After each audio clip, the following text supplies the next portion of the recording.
Bildiyiniz kimi, Dövlət İmtahan Mərkəzinin paylaşdığı məlumata əsasən cari ildə, yəni hal-hazırda 10-cu sinifdə oxuyan şagirdlər 2027-ci ildə buraxılış imtahanında 11 illik səviyyədə xarici dil fənni üzrə yeni imtahan modeli əsasında qiymətləndiriləcəklər. Yeni təqdim olunan imtahan modelinə əsasən şagirdlərin dinləmə bacarıqları, bir mətn və mətnə əsasən 4 qapalı tipli test tapşırığı, oxu bacarıqlarını qiymətləndirmək üçün 2 mətn və hər mətnə aid 4 qapalı tipli test tapşırığı, ümumilikdə oxu bacarığının qiymətləndirilməsi üçün 8 qapalı tipli test tapşırığı istifadə olunacaq. Eyni zamanda şagirdlərin leksik və qrammatik biliyinin qiymətləndirilməsi üçün 13 sayda test tapşırığı təqdim olunacaqdır. Şagirdlərin yazı bacarığı isə onlara təqdim olunan sual və ya mövzu ətrafında ən azı 100 sözdən ibarət kiçik həcmli mətn qurmaq tələb edən bir tapşırıq növü vasitəsilə qiymətləndiriləcəkdir və bu tapşırıq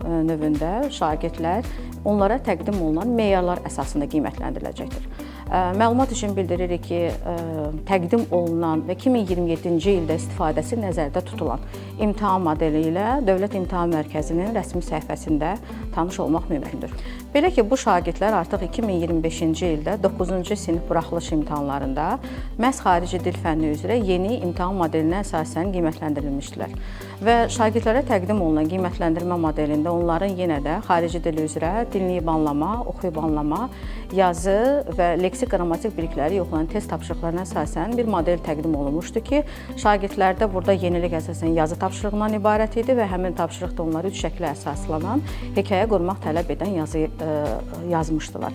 Həmin şagirdlər artıq 2027-ci ildə xarici dil fənni üzrə yeni imtahan modelinə əsasən qiymətləndiriləcəklər. Qeyd edək ki, təqdim olunan modeldə istifadə olunan tapşırıq nümunələri ilə şagirdlər daha yaxından Elm və Təhsil Nazirliyinin təsdiq etdiyi və orta məktəblərdə istifadə olunan dərsliklərdə daha yaxından tanış ola bilərlər və onlar öz yazı bacarıqlarını inkişaf etdirmək üçün həmin mənbələrə istinad edə bilərlər. Bu bacarığın inkişaf etdirilməsi istiqamətində Dövlət İmtahan Mərkəzi hər zaman olduğu kimi yenə də qiymətləndirmə kitablarının çap olunmasını, eyni zamanda test toplularında müvafiq test tapşırıqlarının əlavə olunmasını da planlaşdırır və nəzərdə tutur. Biz 2027-ci ildə cari ildə 10-cu sinifdə təhsil alan şagirdlərin 11 illik səviyyədə buraxılış imtahanında onların xarici dil bacarıqlarının qiymətləndirilməsində tətbiq olunacaq modeli sizə təqdim etdik. Eyni zamanda vurğulamaq istərdik ki, 2027-ci ildə 9 illik səviyyədə buraxılış imtahanında iştirak edən şagirdlər əvvəlki modelə əsasən qiymətləndiriləcəklər. Yəni, onlara yenə də dinləyib anlama, oxu, yazı və bu yazı tapşırığı 3 şəkilə əsasən hekayə qurmaq tələb edən yazı vasitəsilə təqdim olunacaqdır.